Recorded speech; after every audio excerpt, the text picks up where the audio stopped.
ഇനി നമ്മൾ അറിഞ്ഞിരിക്കേണ്ട മറ്റൊരു പ്രധാനപ്പെട്ട ടോപ്പിക്കാണ് ഓറൽ ഹിസ്റ്ററി അഥവാ വാമൊഴി ചരിത്രം എന്ന് പറയുന്നത്. അപ്പോൾ ചരിത്രപരമായ പ്രാധാന്യമുള്ള സംഭവങ്ങളുടെ വ്യക്തിപരമായ അനുഭവമുള്ള ഒരു ആഖ്യാതവും ചരിത്രപരമായ രേഖകളിലേക്ക് ചേർക്കുക എന്ന ലക്ഷ്യത്തോടെ അതിനെക്കുറിച്ച് അറിവുള്ള അഭിമുഖകാരനും തമ്മിലുള്ള റെക്കോർഡ് ചെയ്ത അഭിമുഖങ്ങളിലൂടെ ചരിത്രപരമായ ഗവേഷണം നടത്തുന്ന ഒരു രീതിയാണ് ഓറൽ ഹിസ്റ്ററി. അന്വേഷിച്ചറിയാൻ പ്രാപ്തിയുള്ള ഗവേഷകനും യഥാർത്ഥ വസ്തുതകൾ നൽകാൻ കഴിവുള്ള വാചികമായി വസ്തുനിഷ്ഠമായി പറഞ്ഞു തരാൻ മാത്രം ബോധമുള്ള ആഖ്യാതാവും ഉണ്ടായിരിക്കണം. ഇത് വിവരങ്ങളുടെ പ്രാഥമികമായ ഉറവിടമായതിനാൽ സംഭവങ്ങളുടെ അന്തിമമായ അല്ലെങ്കിൽ വസ്തുനിഷ്ഠമായ വിവരണം അല്ലെങ്കിൽ ഒരു സ്ഥലത്തിൻ്റെ, സംഭവങ്ങളുടെ, സമൂഹത്തിൻ്റെ സമഗ്ര ചരിത്രം അവതരിപ്പിക്കാൻ ഒരു വാമൊഴി ചരിത്രം ഉദ്ദേശിക്കുന്നില്ല.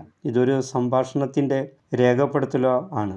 ആഖ്യാതാവ് നൽകുന്ന വ്യക്തിപരമായ അഭിപ്രായത്തെയാണ് അത് പ്രതിഫലിപ്പിക്കുന്നത്. അതേ സന്ദർഭത്തിൽ രേഖപ്പെടുത്തുന്ന വിവരണങ്ങൾ ആത്മനിഷ്ഠവുമാണ്.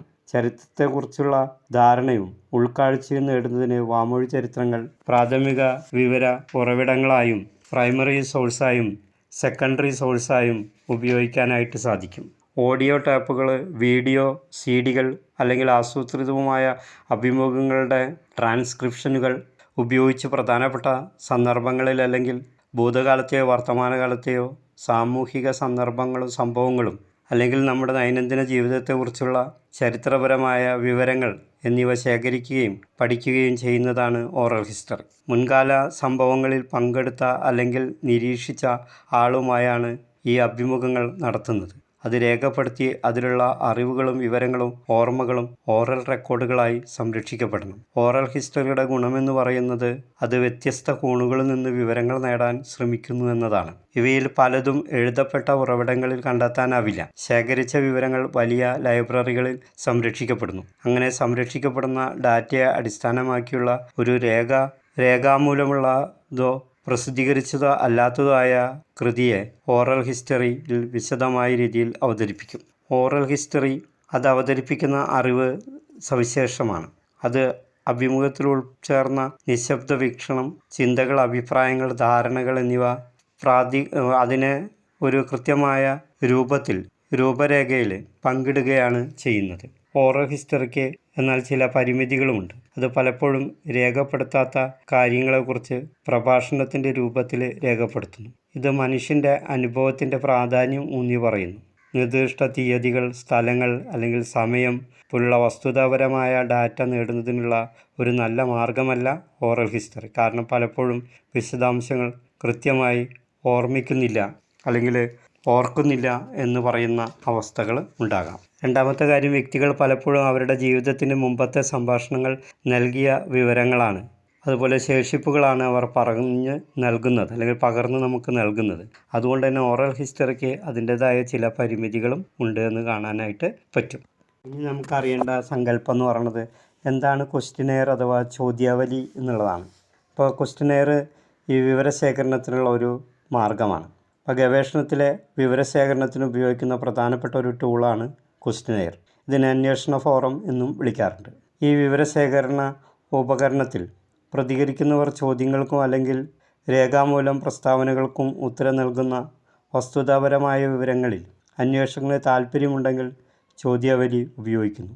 പഠനത്തിൻ്റെ ഉദ്ദേശം വിശദീകരിക്കാനും വ്യക്തമല്ലാത്ത ഇനങ്ങളുടെ അർത്ഥം വിശദീകരിക്കാനും ഗവേഷകന് അതുവഴി കഴിയുന്നു. ചോദ്യാവലി ഒരു ചോദ്യം ഉപയോഗിച്ച് ചോദ്യങ്ങൾക്ക് ഉത്തരം നേടുന്ന രീതിയല്ല. മറ്റു വ്യക്തികളുമായി മുഖാമുഖം സാഹചര്യത്തിൽ ഒരു ചോദ്യം ചോദിച്ച് പൂരിപ്പിക്കേണ്ട ഒരു കൂട്ടം ചോദ്യങ്ങളാണത്. രണ്ടു സന്ദർഭങ്ങളിലുള്ള ചോദ്യങ്ങളുണ്ട്. പല സ്ഥലങ്ങളിലായി ചിതറിക്കിടക്കുന്ന ആളുകളിൽ നിന്നും വിവരം ശേഖരിക്കുന്നതിനാണ് ചോദ്യാവലി രൂപകൽപ്പന ചെയ്യുന്നത്. വസ്തുനിഷ്ഠ മാതൃകയിലുള്ള ഗുണാത്മക വിവരം ശേഖരിക്കുന്നതിനും ഗുണനിലവാരമുള്ളതാക്കുന്നതിനും ഈ ചോദ്യാവലിയിലൂടെ കഴിയുന്നു. ചോദ്യാവലികൾ തന്നെ വിവിധ രീതികളിലുണ്ടെന്ന് നമുക്ക് കാണാനായിട്ട് പറ്റും. ഇൻ്റർവ്യൂ നടത്തുമ്പോൾ വിവരശേഖരണത്തിനായി ഉപയോഗിക്കുന്ന ഷെഡ്യൂളുമായി ഇതിന് ഏറെ സാമ്യമുണ്ട്. പലയിടങ്ങളിലായി ചിതറിക്കിടക്കുന്ന ആളുകളിൽ നിന്നും വിവരം ശേഖരിക്കുന്നതിനാണ് ചോദ്യാവലി സാധാരണയായി ഗവേഷകർ ഉപയോഗിക്കാറുള്ളത്. ചോദ്യങ്ങൾക്കുള്ള ഉത്തരം പ്രതികരിക്കുന്നയാൾ സ്വയം തീരുമാനിക്കുന്നതാണ്. ഇൻ്റർനെറ്റിൻ്റെ ഇക്കാലത്ത് ചോദ്യാവലികൾക്കും പ്രതികരണങ്ങൾക്കും ഗൂഗിൾ തുടങ്ങിയ പ്ലാറ്റ്ഫോമുകളിലൂടെ പ്രയോജനം ഏറെ ആശ്വാസകരമാണ്. ഇത്തരം പ്ലാറ്റ്ഫോമുകൾ കൂടുതലായിട്ട് ഉപയോഗിക്കാനായിട്ട് സാധിക്കുന്നു. ഗവേഷണത്തിലും സർവേയിലും ഉപയോഗിക്കുന്ന വൈവിധ്യമാർന്ന ചോദ്യാവലികളെ 2 രീതിയിൽ തരംതിരിക്കാനായിട്ട് പറ്റും. ഒന്ന് സ്ട്രക്ചേർഡ് എന്നും 2 അൺസ്ട്രക്ചേർഡ് എന്നും ആയി തരംതിരിക്കാം. ഘടനാപരമായതും ഘടനാപരമല്ലാത്തതും.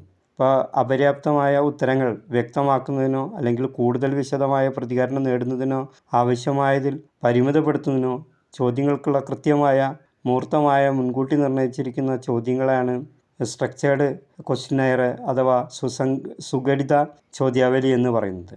ചോദ്യങ്ങളുടെ രൂപം അടച്ചതോ തുറന്നതോ ആകാം. അവ അഭിമുഖ സമയത്തോ മറ്റു മുമ്പ് ഉപയോഗിച്ചിട്ടുണ്ടാവില്ല എന്നതാണ് അതിൻ്റെ പ്രാധാന്യം. ഔപചാരികമായ അന്വേഷണം ആരംഭിക്കുന്നതിന് മുമ്പ് ശേഖരിച്ച ഡാറ്റയുടെ അനുബന്ധവും പരിശോധനയും ആരംഭിക്കുന്നതിന് അവ വിശദമാക്കാൻ ചോദ്യാവലി ഉപയോഗപ്പെടുത്തും. ഇൻ്റർവ്യൂ ഗൈഡുകൾ എന്നറിയപ്പെടുന്ന നിരവധി തരം ഘടനയില്ലാത്ത ചോദ്യാവലികളുണ്ട്. ഇവ പലപ്പോഴും ഇൻ്റർവ്യൂ ചെയ്തു കൊണ്ടാണ് ഉപയോഗിക്കുന്നത്. അതിനാൽ അവിടെ പഠനവിധേയമായ കാര്യങ്ങളിൽ സാന്ദർഭികമായി ഉണ്ടാക്കുന്ന ചോദ്യങ്ങളാണ്. അഭിമുഖം നടത്തി ലഭ്യമാക്കേണ്ട പ്രതികരണങ്ങൾക്കായി ഉപയോഗിക്കുന്ന ഇത്തരം ചോദ്യാവലികൾ ഫോക്കസ്ഡ്, ഡെപ്ത് നോൺ, ഡയറക്റ്റീവ് എന്നിങ്ങനെ വിവിധ തലങ്ങളിൽ ഘടനാപരമല്ലാത്ത ചോദ്യങ്ങളും ഉണ്ടാകാം. ഘടനാപരമായുള്ള ചോദ്യാവലികൾ സമയവും രൂപവും ക്രമീകരിക്കുന്നതിന് വേണ്ടിയുള്ളതാണ്. ചോദ്യങ്ങൾ നിർദ്ദേശിക്കപ്പെട്ടിരിക്കുന്നതിനാൽ രേഖപ്പെടുത്താൻ, വിലയിരുത്താൽ എന്നിവ വളരെ എളുപ്പമാണ്. ഇനി എങ്ങനെയാണ് ഒരു ചോദ്യാവലി തയ്യാറാക്കുന്നത് എന്നുള്ളതും വളരെ പ്രധാനപ്പെട്ട ഒരാശയമാണ്. കൺസ്ട്രക്റ്റിംഗ് ക്വസ്റ്റ്യനെയർ, ചോദ്യാവലിയുടെ നിർമ്മാണം. ഒരു ചോദ്യാവലി രൂപകൽപ്പന ചെയ്യുമ്പോൾ ചില പരിഗണനകൾ നൽകേണ്ടത് ആവശ്യമാണ്. അത് ശ്രദ്ധാപൂർവം ആസൂത്രണം ചെയ്യുകയാണ് ആദ്യം വേണ്ടത്.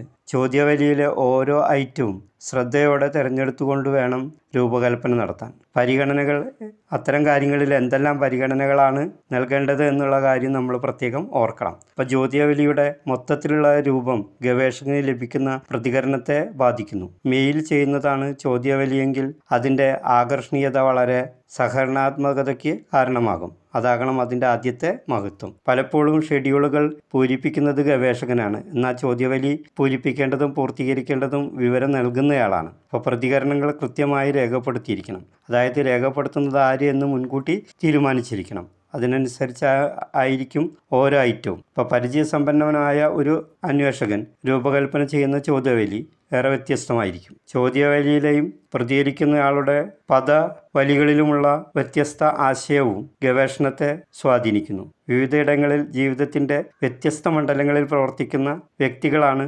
ചോദ്യാവലിയുമായി പ്രതികരിക്കുന്നത്. അവരുടെ വിദ്യാഭ്യാസപരമായ നിലവാരം, പക്ഷവും പക്ഷപാതവും, താല്പര്യം, മറ്റ് സ്വഭാവ സവിശേഷതകൾ തുടങ്ങിയവ ഈ ഫോം പൂരിപ്പിക്കുന്നതിലെ സത്യസന്ധതയെയും കഴിവിനെയും അഭിലാഷങ്ങളെയും സ്വാധീനിക്കുന്നുവെന്ന് നമുക്ക് കാണാനായിട്ട് പറ്റും. ഇപ്പോൾ ചോദ്യാവലിയിലെ വാക്കുകളുടെ ഔചിത്യം അത് തിരഞ്ഞെടുക്കുന്ന സന്ദർഭത്തിൽ തന്നെ ഉറപ്പുവരുത്തേണ്ടത് ആവശ്യമാണ്. പദത്തിൻ്റെ അർത്ഥത്തിലുപരി അത് ഉൾക്കൊള്ളുന്ന ഗവേഷണ പ്രശ്നത്തിൻ്റെ പ്രസക്തി പ്രതികരിക്കുന്നയാൾ മനസ്സിലാക്കേണ്ടത് ആവശ്യമാണ്. അപ്പോൾ അതിനുതകുന്ന രീതിയിലായിരിക്കണം പദങ്ങൾ തിരഞ്ഞെടുക്കേണ്ടത്. ചില അന്വേഷണങ്ങളുടെ ഘടകങ്ങളിൽ പല ചോദ്യങ്ങളും മറ്റുള്ളവരെ പിന്തുടരുന്നതിനാൽ ഇനങ്ങളുടെ ചോദ്യങ്ങളുടെ ക്രമത്തിൽ പ്രത്യേകം ശ്രദ്ധ വഹിക്കണം. അപ്പോൾ കൃത്യമായ ഒരു സീരിയൽ ചോദ്യങ്ങളുടെ ഒരു കൃത്യമായ ഓർഡർ പാലിക്കേണ്ടത് ആവശ്യമാണ്. ചോദ്യങ്ങളുടെ എണ്ണം ചെറുതാണെങ്കിൽ ആത്യന്തികമായി ആസൂത്രണത്തിൻ്റെ ആവശ്യം വരുന്നില്ല. കാരണം ഒരേ രീതിയിലും ആശയത്തിലുമുള്ള ചോദ്യങ്ങൾ ആവർത്തിക്കേണ്ടി വരില്ല. ഒരു സാമൂഹ്യ സർവേക്കുള്ള ചോദ്യാവലി കാലികമായി ഉപയോഗിക്കണമെങ്കിൽ ചോദ്യങ്ങൾക്ക് ഏകീകൃതമായ രൂപം വേണം. അപ്പോൾ അത് ഏകീകൃതമായ രീതിയിൽ രൂപകൽപ്പന ചെയ്യാനായിട്ട് പ്രത്യേകം ശ്രദ്ധിക്കണം. വിശകലനത്തിൽ വിഷയവും വിഷമതകളും അവയുടെ ബന്ധങ്ങളും കണ്ടെത്തുന്നതിനും താരതമ്യം ചെയ്യുന്നതിനുമാകും ചോദ്യാവലി കൂടുതലായും ഉപയോഗിക്കുന്നത്. അപ്പോൾ ശേഖരിക്കുന്ന വിവരങ്ങൾ ഏകരൂപത്തിലാകണമെങ്കിൽ, സങ്കീർണമാകാതെ വിശകലനം നടത്താൻ കഴിയുന്ന തരത്തിൽ ഉപകാരപ്രദമാകണമെങ്കിൽ കൃത്യമായ രീതിയിലുള്ള ഒരു ചോദ്യാവലി തയ്യാറാക്കുകയും അത് ഉപയോഗിക്കുകയും ചെയ്യേണ്ടത് ആവശ്യമാണ്. അപ്പോൾ ചോദ്യാവലികൾ തയ്യാറാക്കുന്ന പ്രക്രിയയും അത്ര എളുപ്പമുള്ള ഒന്നല്ല.